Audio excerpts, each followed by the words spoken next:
This session is a part of the ECU New Student Orientation. My name is Liz, and I'm an orientation assistant for this summer. We appreciate you joining us tonight. Today, we are going to cover what to expect your freshman year. This session will be recorded and archived and be available on our ECU YouTube channel and after our session has ended. In order to make sure that we are following accessibility guidelines, the archived recorded session will be closed captioned. If further accommodations are required, please contact the Office of Disability Services. I would like to get started by introducing my fellow staff members. On camera with me today is Carrington Keys, Lauren Brzal, and Zaria. And they will help us answer any questions that you have. So let's get started.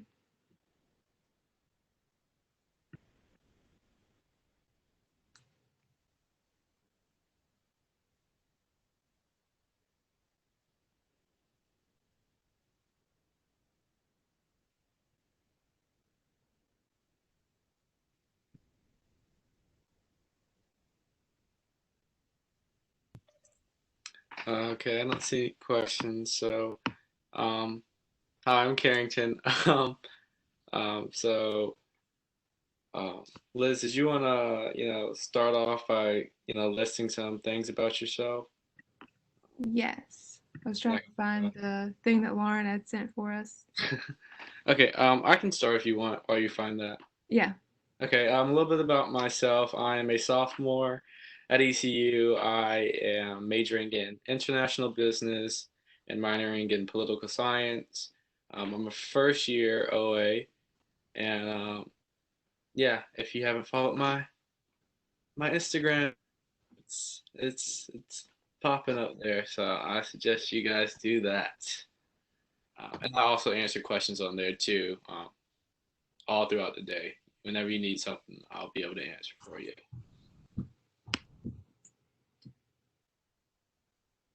Okay, and I'm Liz, and I was the one who said all the introductory things. I am a business major at ECU, and I don't have a minor or anything like that. I'm just business marketing.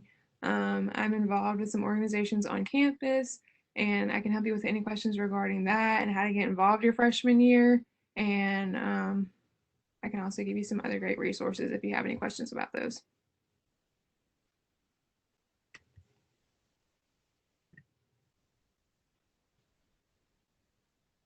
So Savannah asked if any of us are in an LLC. I personally have not been in an LLC, but I do know some OAs that have been in an LLC. Lorna, were you in one or were any of y'all in one? I was not in an LLC. Yeah. I know Haley and Ashley for sure were in an LLC, so you can follow them. I can give you their Instagram and you can ask them any questions that you have regarding that. We can also answer them in here too if you have any. I believe Ben was also in an LLC. I think they were all in the Camp Pirates LLC.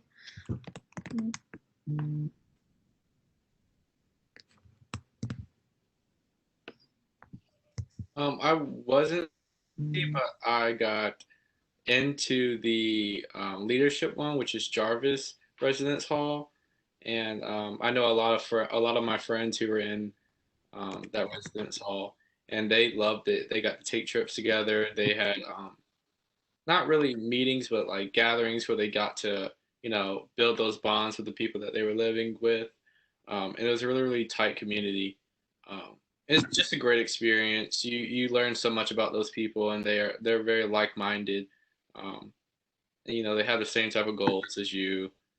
So I think it's a great opportunity if you did get accepted into an LLC, and I really think you should jump on that. So.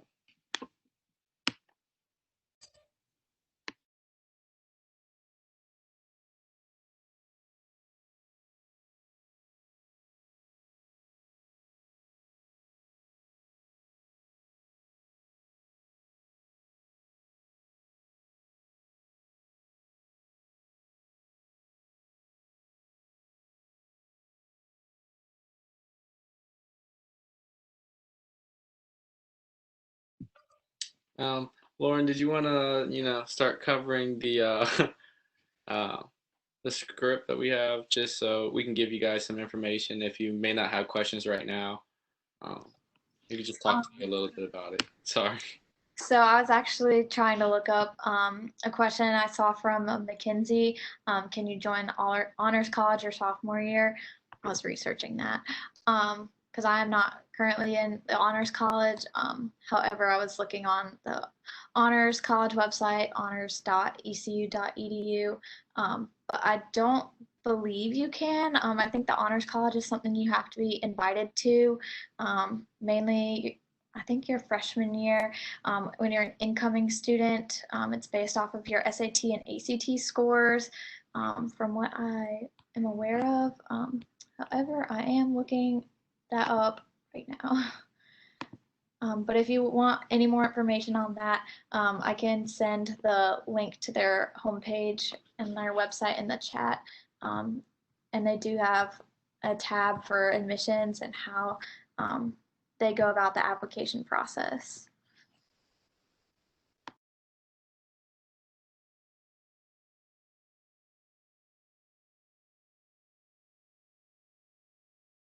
So we could go over some tips and tricks as far as for their freshman year of what we've learned and what we would say for them. But we actually have a question.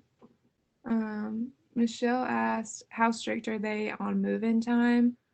She's coming from New York, and 3 hours is a pretty short amount of time for move-in and to set up their room. Let's see. Liz, if you want me to, I can try and answer that question to the best of my ability. Yeah. So, how strict are they going to be on move-in? So, you'll get a lot more information about specific move-in times during, like, when you get your email about rooming assignments. One thing that I would highly encourage you to use is that early drop-off period, because that allows you the time to set up your room before. And I do realize that it may be a little bit inconvenient because you are coming from so far away, but if you can, it's really good idea to use that early drop off time so that you can have that extra time to set up your room, and then when you come back, if you need to bring anything else, you'll have some extra time to do that as well. So hopefully that answered your question, Michelle. And I think Michelle also asked, classes that list LLC, are they only open to the students in that LLC? Does anybody want to take that one? Yeah, I can. So classes that are within the LLC, those are just for those in the LLC. As far as my knowledge, a part of that. I know I've tried to sign up for classes and I don't even realize that I'm signing up for an LLC class, and it gives you that restriction. So it's just for certain people, because they'll go over different things within that living learning community, which is what LLC stands for, and that will be a part of their class and how they're able to implement that learning living community into their classwork pretty much. So if you are an LLC, you have to take those courses that go with it, and then if you aren't an LLC, you can't take an LLC class.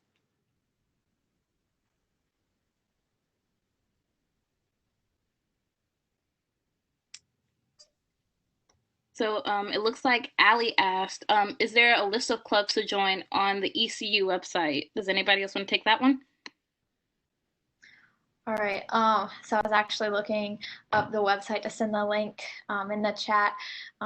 So ECU has typically in the fall, they'll start off with an involvement fair called Get a Clue. I'm not exactly sure how that is going to look this year. On a normal year, it'll be on the mall on the first week of class, typically on the first Wednesday, and it'll be all of the organizations and club sports, all that fun stuff on the mall. There'll be wow, I don't even know what the word was, like recruiting for that.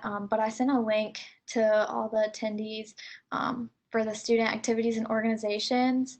And that takes you to how to get involved. You can actually go on Engage. That is our platform for all of our organizations, club sports, and events that are hosted on campus. You log in with your Pirate ID and password the same way you would log into Pirateport.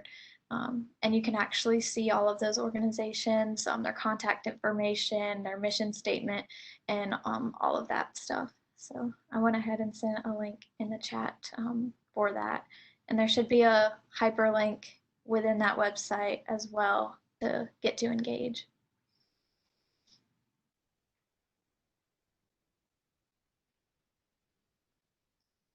And then it looks like Savannah asked, have any of y'all taken a science lecture a separate time from the lab? And if so, how did it go? So most of the time, I can't speak for you all, but I've taken some science lectures, and the labs will not be at the same time because they are two separate classes. You'll see that on their section and their course number actually. So they're treated as two separate classrooms, but the information that you get from the lecture will correspond to what you're doing in your lab that week. So it's actually pretty helpful. The lab manual does a really good job at keeping track of all of that. Do any of y'all want to touch on that? You go. You sure? Yeah. Okay, yeah. Just to reiterate what Lauren said, basically, don't feel weird that it's at different times. It's almost like a separate course, because that's just how it is set up. Because if they crammed everything in in one block, I mean one class, it would just be very, very overwhelming. So don't freak out about that. You'll be all right. Yeah, and if she also asked if it's taken in a different semester, that's also okay, because sometimes your classes won't line up. Like sometimes you'll have a lab in the same semester, but if it's not, then it'll be okay. Like you're still going to get that information, and like your lab's the 1 credit hour, and you need the lab and the class in order to have those credits for the Bachelor's of Science. If you do take the lab a different semester from the lecture, first of all, I hope your advisor recommends the best option for you. Talk to them first. I know that I would take the lecture before the lab, if not at the same time, but make sure you keep all of those notes if you do choose to take them in a separate semester, or if your advisor advises you to take them in a separate semester, just so that you can keep up with that and have all the information. So I see we have a question from, I believe it's Wyland. I apologize if I mispronounced your name, but they asked, how do y'all think the experience is going to be for online classes, pros and cons? I'll say the one thing that I really have noticed, because all of us, of course, were in school this last semester when we did switch to online in the middle of the semester. I think one of the pros is that the experience for online classes, as I've seen it with a lot of professors, they are very willing to help, very willing to reach out. And if you keep in contact with them, they are extremely helpful when it comes to needing help with, especially with those extreme classes. For example, I took a chemistry class online this semester, and my professor offered a lot of office hours, like virtual office hours, and she was extremely helpful in that sort. Do y'all have any pros that y'all noticed?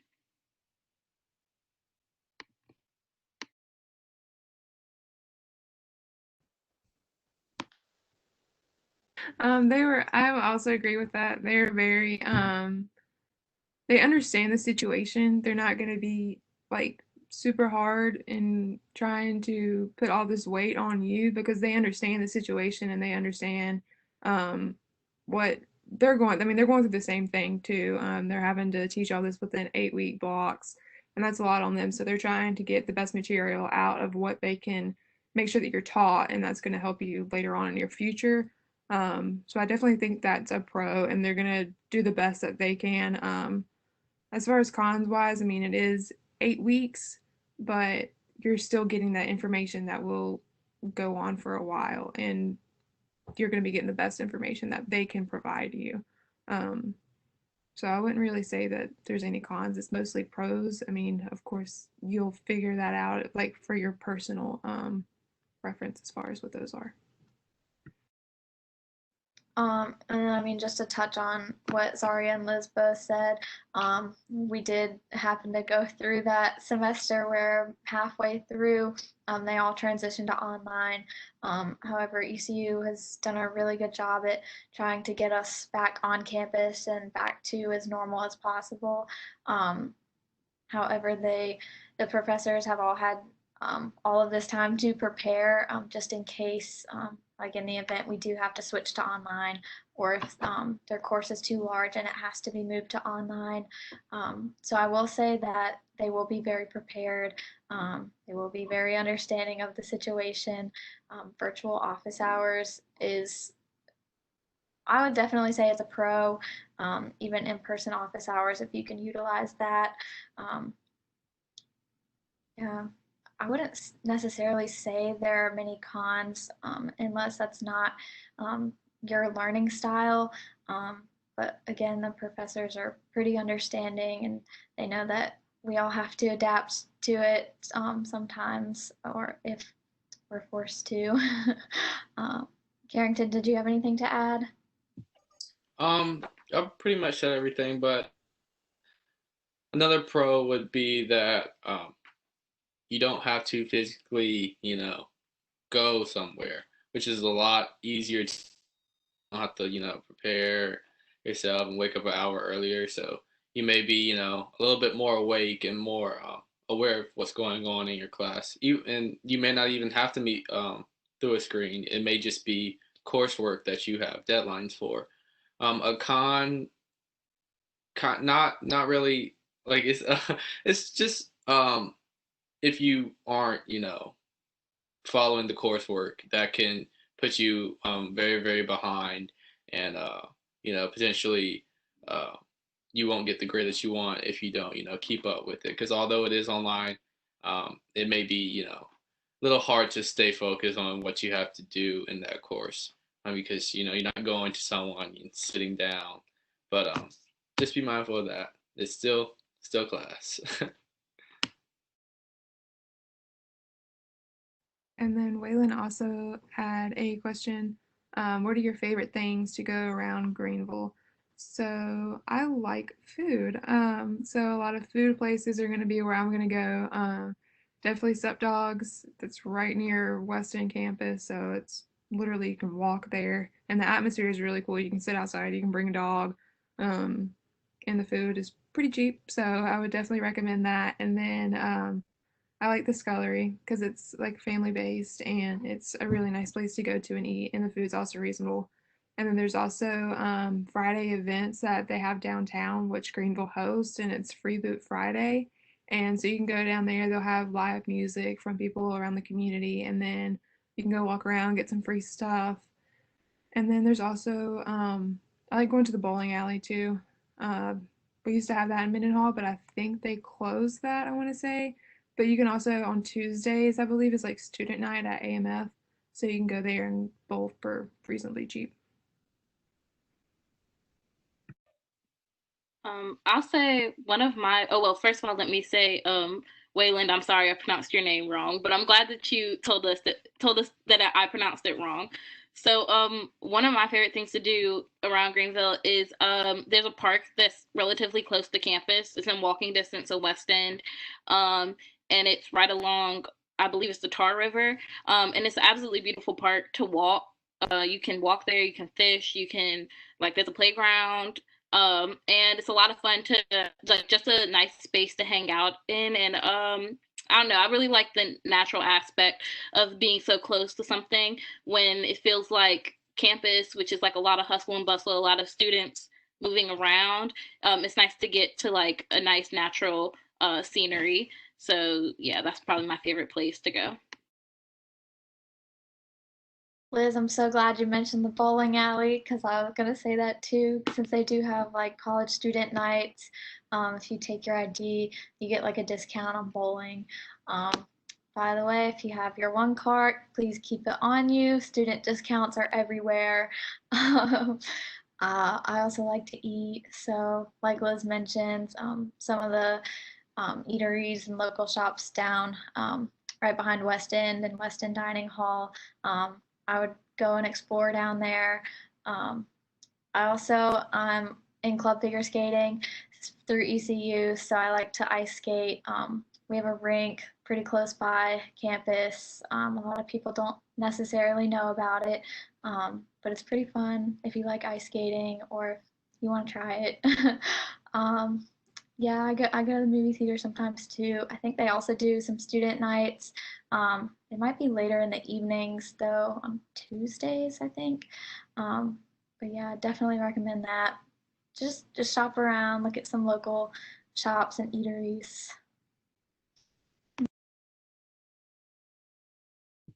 For me, they also have a lot of in downtown Greenville or uptown, whatever, whichever one you want to call it. They have these like sculpture type metal things, and if you're like me and you like photography and like taking photos, I always go downtown with some friends and we do little photo shoots. Um, so if you're an outdoorsy person and you know you don't like spending money as much, bingo. Um, I like photography, so that's what I enjoy doing on my free time. Yeah, So, to go oh, sorry. along, oh, sorry, Zaria. No, go ahead.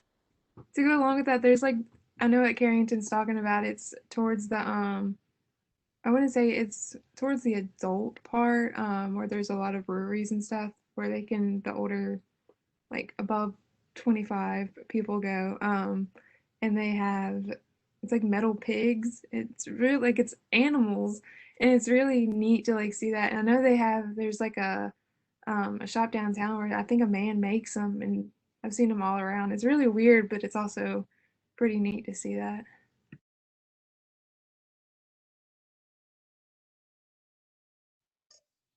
So, I think we had a question. Um, what laptop do you recommend, or do you recommend leasing or renting one from the school store? Um, so I think Carrington had the link up, but basically your laptop choice is kind of up to you. And also up to like whatever program you're coming into ECU for.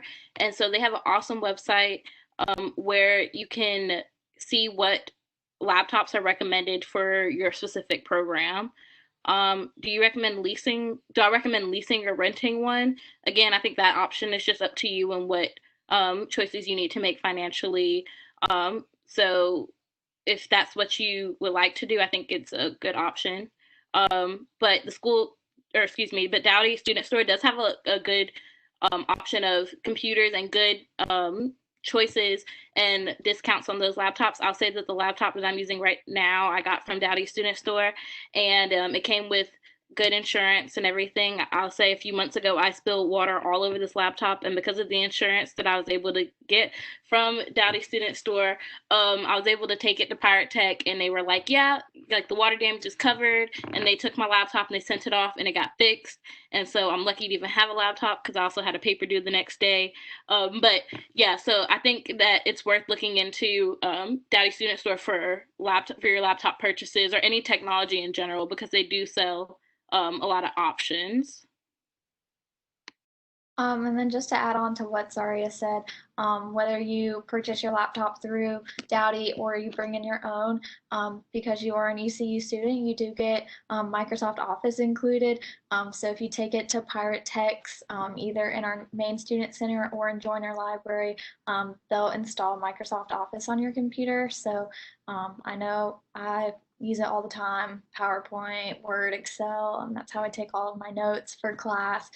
So I definitely recommend doing that as one of the first things that you do before school starts, just to go ahead and get that installed on your computer. And you can also rent it from Joiner Library too. You just swipe your one card and you can check it out for 24 hours, I believe. So if like you're in the library and you just came to talk to a friend, but then you realize you have homework due that night and you don't want to go back to your residence hall to get it, you can go back and just check it out, do your homework, and then just turn it back in. And you can also take it out of the library and return it within that 24-hour period.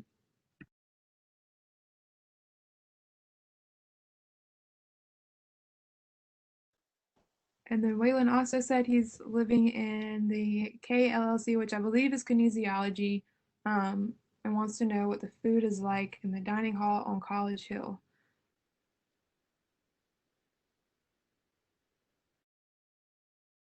As since they're both by the same Airmark food place.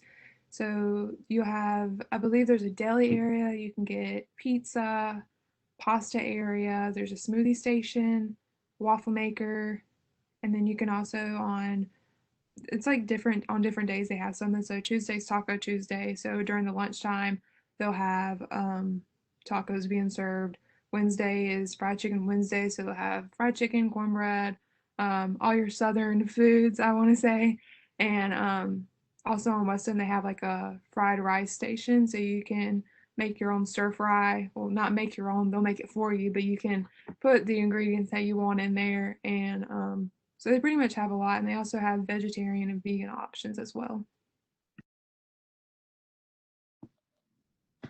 And then personally, I'm more of a Weston dining hall person since I never lived on College Hill. But I know that both dining halls have a pasta station as well. That's personally my favorite. You can make your own, well, they make it for you. You get to pick out the toppings that you want, the type of noodles, the sauce, and they'll cook that for you.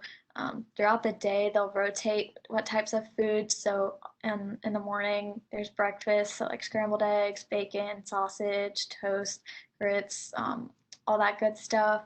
And then closer to lunchtime, like Liz said, some days are specialty days, so like Taco Tuesday, Fried Chicken Wednesday. They'll mix it up, and you can always go online I just look up ECU campus dish or campus dish. I think I slurred that together. And it'll have a menu, and I believe it'll also have nutrition facts on there as well.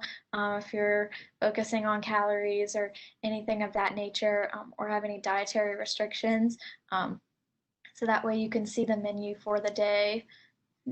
Anyone have anything else they want to add? Well, I think we have another question that ties well into this conversation. Allie asked where our favorite place to eat on campus is. So I'll say my favorite place is Avon Pear. I believe it's Avon Pear. Don't quote me on that on that pronunciation because no one ever told me how it was pronounced. But that I believe that's what it is. But I'm a very like deli person. I enjoy a good sandwich or a bowl of soup sometimes. So that is definitely my favorite place on campus to eat. So what are everybody else's? I like, let's see, I like the bagels. I know y'all are probably so tired of me talking about bagels and the bagel place, but I love walking in the mornings to class and getting me a bagel. But other than that, I would say I think it's Aubon Pain. That's what I call it because I don't know how to pronounce it either. But they have good sandwiches and you can get salads there. And then if you want like macaroni or a soup, you can use your bucks and get that. There's a lot of variety, I would say, on campus that you can go and figure out what you want. So I would definitely say like before classes start or like that first week to like see what you want. So that way the middle of class change, you can go get you some food and then bring it to class or whatever you need to do. I am with you, Liz. I also love bagels. Einstein's Bagels is probably one of the places I spent the most of my bucks freshman year. And then Chick-fil-A, it's always a good option. Panda Express, I personally love like hibachi, Chinese style food, all that good stuff. So, yeah, I recommend Panda and our main campus student center. Um, and honestly, I really liked the dining hall food, especially fried chicken Wednesday and the pasta station. Highly recommend it. What about you? Have you talked about your favorite food, Carrington? Let's see. I was trying to. I think mine is probably Cane's or Subway. I know people don't. Way. I don't. I like Subway just because if I'm gonna pay for a sub, I'd rather it have stuff on it. You know, and Subway has so many toppings, so that's why I love going there. And you can also use your mail bucks and your mail swipes. Um, so in the meal would consist of 6-inch, a bag of chips and fries, or they have different combinations. You get like a 6-inch, a cookie, and a drink. I mean, like it's just hey, like it's the best option. Sorry, a little bite, but yeah, that's just me.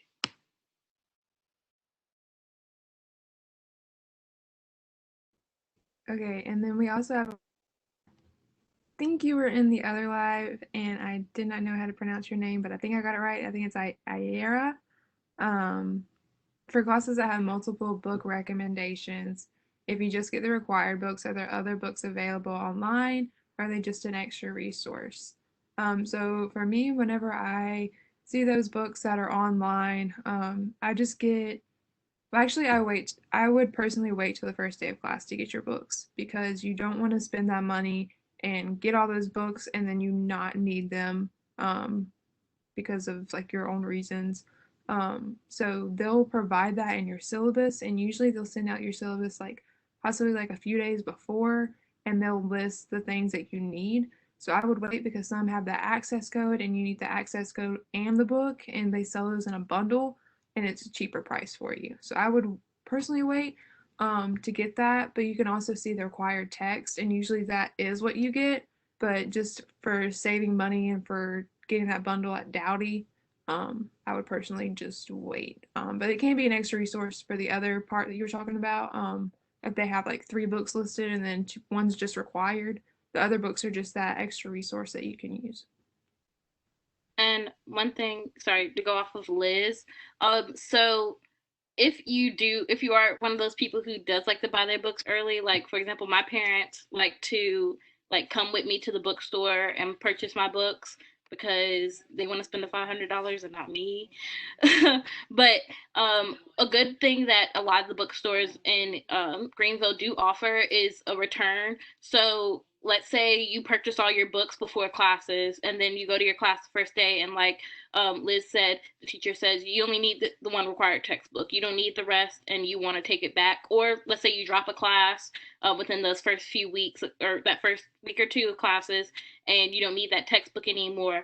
A lot of the bookstores offer you an opportunity to take that book back within a certain amount of time and you'll get all your money back. And then if, let's say, like after that time you decide to drop a class, you can take the book back and it'll be like a decreased price every time. But it does really help to take that book, to go ahead and if you buy the books early, to take it back if you don't need it, because textbooks are very expensive and we all know that.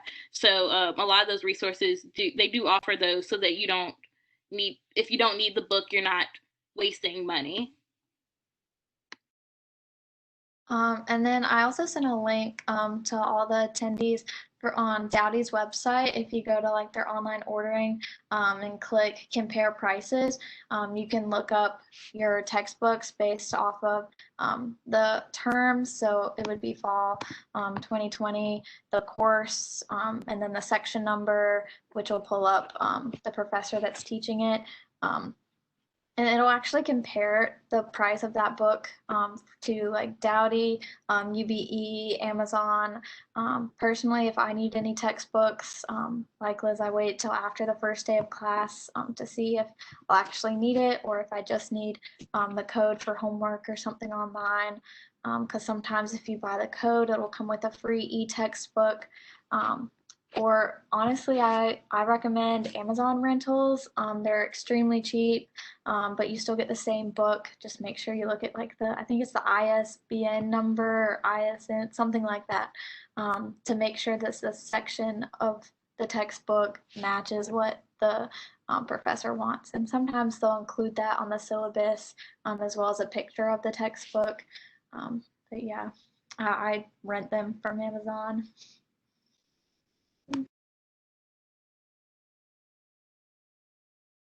And since we're on the topic of textbooks, Michael or Michelle, I'm sorry, I'm not sure if it's which it is, but they asked, is it better to rent or purchase the books? I think that's completely up to you, like your options. The one thing I will say with renting, is just to make sure that you return the book. Like, that's the important part. That's the difference, is that if you purchase a textbook, you keep it. If you rent it, you got to return it. So just make sure that you return the book. But does anybody else have any opinion on that? Yeah, just yeah. It is totally up to you.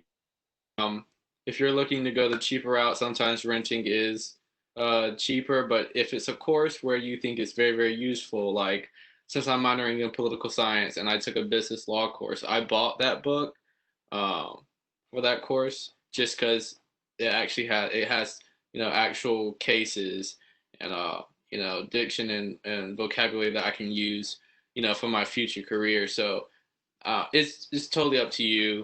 Um, but yeah. And also with that, if you're in chemistry, definitely I would suggest buying that book. It's expensive, but you'll use it for that first and that second class. So with Chem 1130 and Chem 1120, you'll be using that. But I mean, if you want to rent it, you can rent it and then rent it back out for that second semester. But if you are one to like highlight and make sure that you want to keep that information for like nursing majors or any kind of like biology if you're taking chemistry, um, I would recommend buying that one, but it is to your preference. Most of the books I just rent them from the bookstore or from other websites. I agree with everyone here. I know I personally rent. I'm an education major, so I haven't had to keep a lot of textbooks, but I rent either from Amazon or from Chegg. Sometimes UBE, the University Book Exchange, right behind Weston Dining Hall. They actually have really good prices on rental and for purchasing books. If Dowdy seems too much, but they definitely use the price compare that Dowdy offers on their website, so you can see all of the options. But I prefer to rent since I know that I'm not going to use them the next semester. But it really just depends on the class. So I see we have a question from Wayland. He asked, how hard is it to get a parking pass, and are most people put on the waiting list? So I'll just say my spiel about parking. Sometimes with parking, it can be hard to get a pass just because there may be a lot of people getting one at once. But the good thing is that there are like a good majority of parking passes. And of course, if you don't get one, you will be put on that waiting list.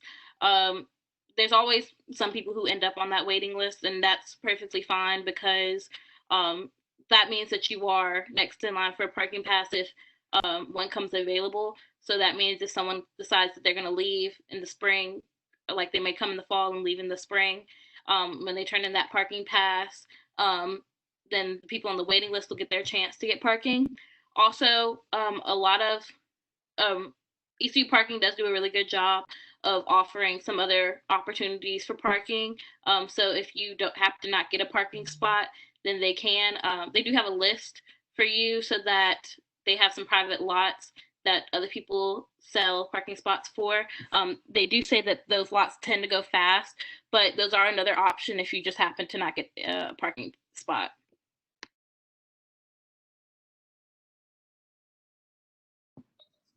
And then I put a link in the chat to all attendees about the different types of parking permits and that information.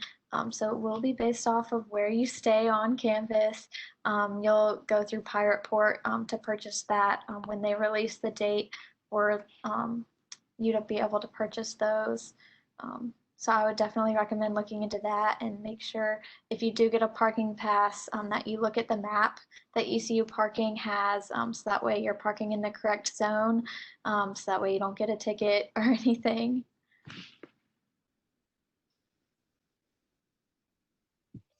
And I see asks how far is College Hill from where the general classes are? Depending where your classes are going to be, it could range from and where you live, which resident hall you live. It could be from like 6, 7 minutes to about 10, 12 minutes. It's not about walk at all, but we also have a transit system.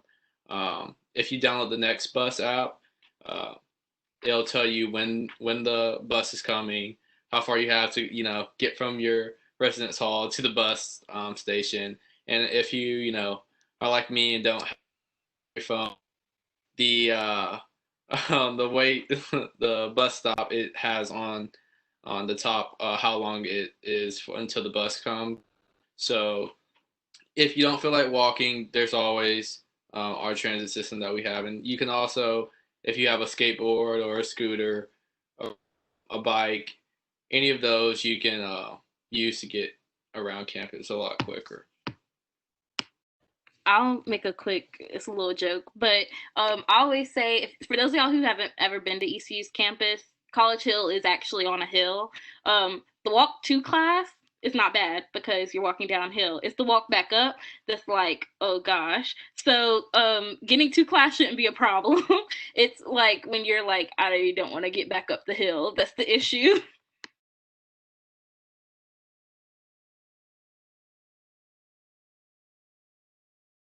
And I like walking, so like for me, it doesn't bother me. I lived on Western and I was always on the hill most of the time. And I was like, why didn't I just be on the hill? Because I didn't take the bus because I was just like walking everywhere. So I would walk all the way. Okay, so if I speed walk, and I'm pretty tall, so I got long legs, so don't quote me on this one.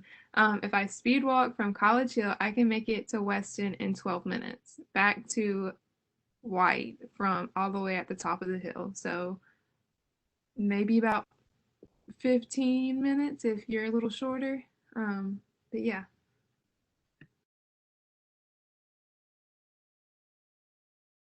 And then I did see a question from Michelle. I'm sorry, I don't know how it's pronounced. So I went ahead and sent a link in the chat. I know I sent too many links. It's information about bicycle permits on campus. They just asked, are there places to lock up a bicycle around campus and at the residence hall? You have to have a bicycle permit through ECU Parking and Transportation. Just so that way they know it's a student's bike. And then it's valid for the entire time you're here, so you don't have to re-register it every year, and it is free. And then there are places around campus and closer to the residence halls and the academic buildings that you can lock up your bike, but you have to provide your own bike lock. So.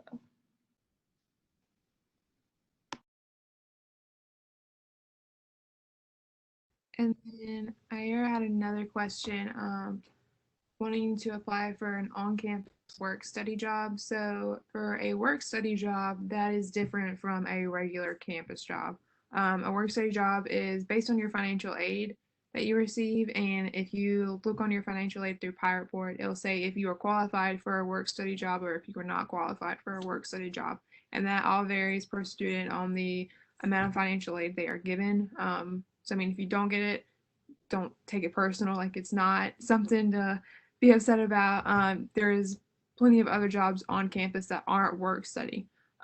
So I would wait till you get on campus so that way, if they want to meet up with you, you can be like, all right, yeah, I can meet on this day instead of saying, well, I'm not in Greenville yet, but I will be there soon. But I mean, you could try to get in contact with them if you would like to. But I know the Pirate Academic Success Center, they'll hire people, especially tutors, once you take that first semester. And if you receive an A in the class, you can be a tutor if you apply for that job. And then there's also jobs within the NSO, which is the neighborhood office. And you can work in a dining hall if you wanted to. There's plenty of like resources for you to get a job on campus. It's just applying and getting that information out to people.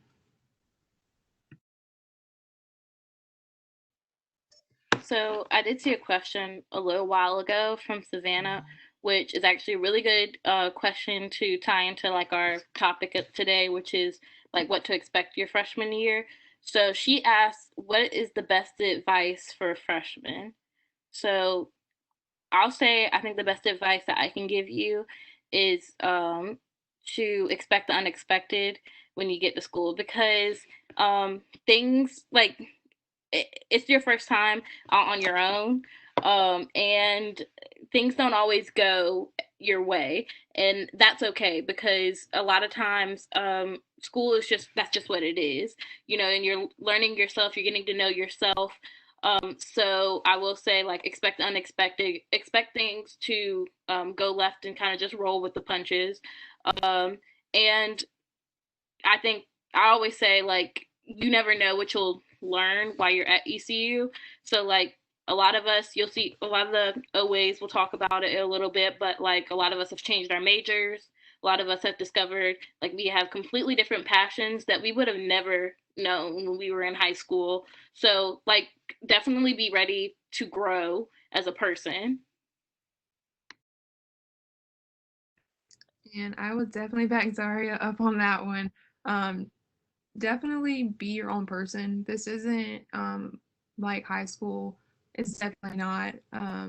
It's totally different, and I love it so much more than I did high school. You're able to be your own person and grow as an individual away from everybody else that you've had in your life. You're able to see yourself as a better person and grow from that. And then you'll meet so many people. Like ECU has a lot of students and a lot of organizations and a lot of things for you to get involved in.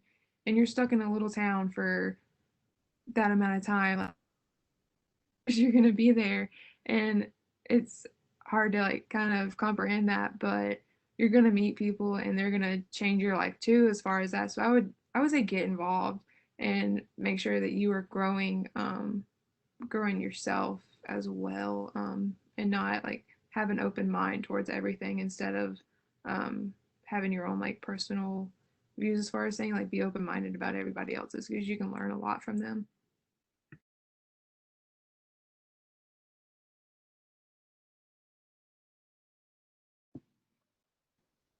Um, well, not to repeat everything they said, that is really good advice. I also recommend that. But I am upcoming on my senior year, so I would say the best thing to do as a freshman and throughout your college experience, without repeating anything they said, is to just make sure you're taking care of yourself, whether that's making sure that you're eating, getting enough sleep, studying for your classes, paying attention, going to class is very important. Keeping that relationship with your professors, and open communication, because they will be very understanding of that if you do communicate with them throughout the semester and not just at the end asking for any extra credit. But making sure that you keep like a schedule for yourself, like a planner to keep track of all your assignment due dates, any extracurricular involvements that you have. Just make sure you're managing your time, your money, your eating schedule, sleeping, all of that, just so that you're not burnt out or anything. And get to class early. Don't don't show up late, um, because once you start doing that freshman year, it's going to roll over into the next semester and then the next year. So just make sure you're getting yourself into some good habits, so that way when you're an upperclassman or when you graduate college, you're continuing to make those good habits. I see. We're kind of pushing up on time. We have 10 minutes left, but just to answer your question, Savannah, um, just short and sweet is to try new things. You're here for 4 to 5 years, maybe 3 if you're accelerating, but just try new things. This is a great opportunity. A lot of people aren't able to go to college, so just live it to the fullest. Um, and I see Megan asks, how do you purchase student football game tickets? A great way to get your season tickets are to join the SBC, which is the Student Power Club. It's $50, I do believe, and you get access to art, which is our student section, and you are guaranteed a spot in there. And if not, if you don't want to purchase that, you can. All students have free access to the football game, so you can just go. But you may not get in the boneyard, but it's fine because there's a section right beside it, and it's just as fun. So, if anyone wants to touch up on that. No, you can get SBC tickets, which is $50 donation, and you'll have your guaranteed like Barrington said, or your tickets are included in your tuition, so there's no need to like worry about like, oh my gosh, I need to buy this just to have that. No, you don't. You can just claim your ticket the week before, and you're able to have that. So yeah, and that is not $50 one time. It's $50 per year. But like I said, you don't have to do that if money is tight. It's just a thing of if it's a Carolina game, those games like those tickets sell out pretty quickly. So if you want to have that ticket, you have to be on like to claim it like right at 9 o'clock in the morning. And then some people will end up selling their tickets for like $5 all the time. But So I know Ashley, one of the other OAs, she actually purchased a 4-year membership instead of just doing it 1 year at a time, because sometimes the prices change. I think it was like $40 for me 1 year, 60 the next, and now it's 50. So I would say it's worth it, because like Liz said, that UNC game, it's a really big game. So it's just that one game is worth it to have a guaranteed ticket. Students do get a free ticket, but if you join the Student Pirate Club, the tickets get emailed to you the Monday before each game, so you don't have to worry about waking up and claiming it online. It'll go right to your student email, which is a nice feature. The football stadium is right behind our campus, so right behind College Hill. If you know where the top of the hill Gateway buildings are, it's right behind Gateway. Anyone have anything else to add? nope, we are going to about the three main things to bring to your dorm room. My three things are definitely have a good mattress topper because you do not want your back hurting. So definitely bring a good mattress topper. If you're spending $80 on it, it's gonna be the best $80 that you've ever spent on a college campus. Definitely that. I would bring command hooks because you can use those for anything, and I would also bring like a lot of blankets because I like being comfy. So those are my things that I bring for my dorm. Um, so the three things I suggest, well, first, let me just give a little disclaimer about myself. I am an RA. I've lived on campus for 3 years, going on 4 this year. And so I like to suggest things that have like really been important to me all 3 years. So the first thing that I suggest is a rug, because the floors, like in every hall except for one I believe, the floors are hard, like either like a laminate or like a tile or something. And in the morning when you get out the bed, a lot of times your feet can be cold, and I don't like wearing socks, so a rug has always been really helpful for me. The second thing is good pillows, because I don't know, I just a good pillow always supports your head, and some of those nights where you spent all night up writing a paper and your head finally hits that pillow, it's nice to have a nice soft pillow. And the third thing is shower shoes, because a good pair of shower shoes can never do you wrong, especially in the communal showers.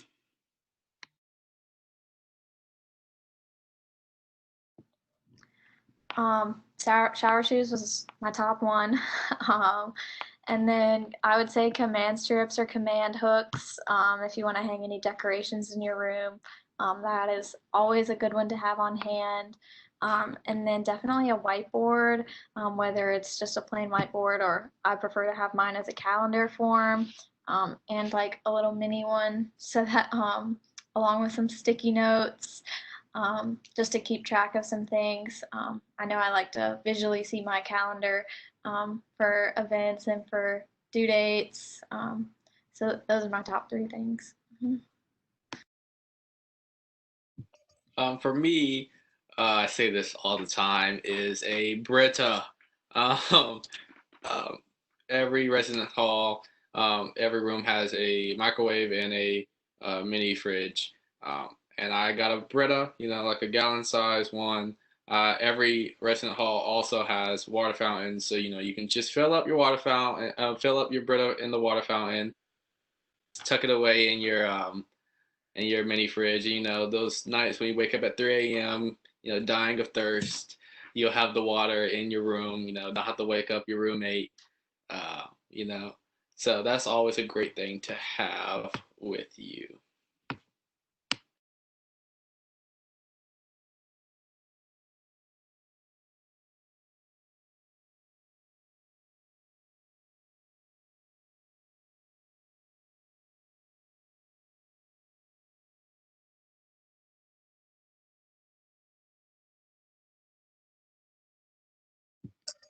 All right, and we have about 5 more minutes left. If you guys have any more questions, or 4 minutes left now. If you guys have any more questions and want to send them through, and we'll try to answer them for you guys. And if not, we'll wrap up in about 1 or 2 minutes.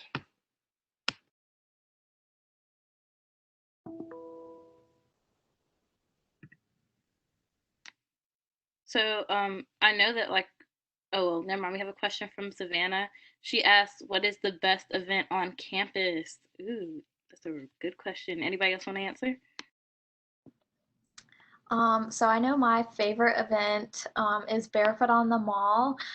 So on the last day or the last week of classes in the spring semester, Barefoot on the Mall starts partially through the day, like in early afternoon, and it's sort of an involvement fair for clubs and organizations along the mall on campus. And then in the evening time, the Student Activities Board puts on a concert. It's free for all students. It's right on the mall in the center of campus. My freshman year, we had Jesse McCartney come, and then my sophomore year, we had T-Pain come. So it's definitely worth it to go. That's my favorite event to wrap up the end of the year.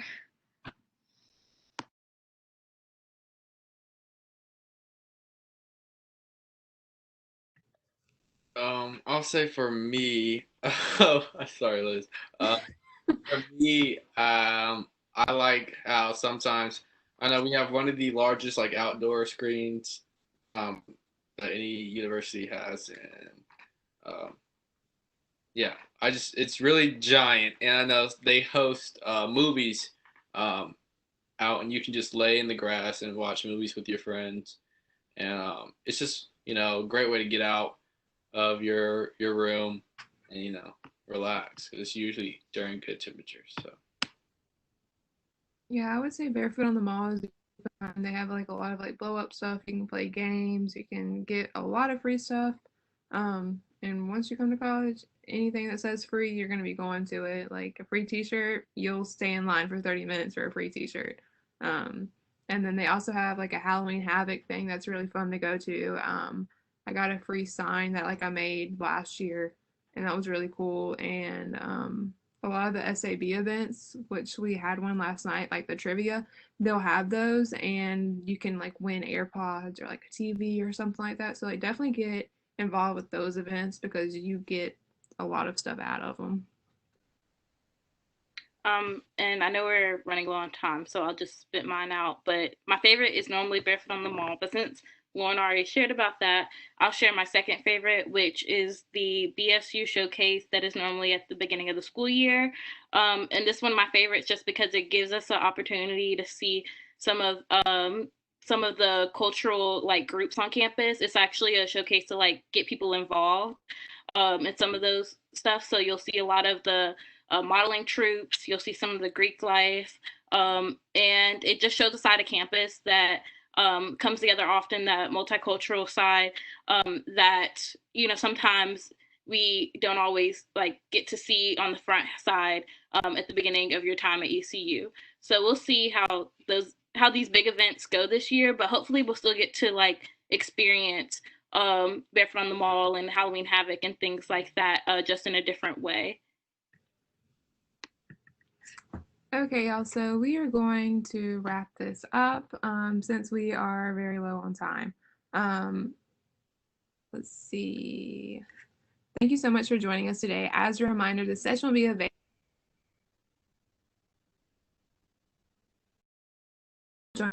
our next sessions tomorrow include Campus Rec Technology at ECU, which is a WebEx event, SGA Shipmates, which is a WebEx event, and we have a Q&R. It's just a Facebook Live tomorrow. You can look out on that on our Instagram Live, and you can find for our Instagram, and you'll find all that information. Feel free to visit our website at orientation.ecu.edu if you would like any more information. Thank you for joining us, and have a wonderful night.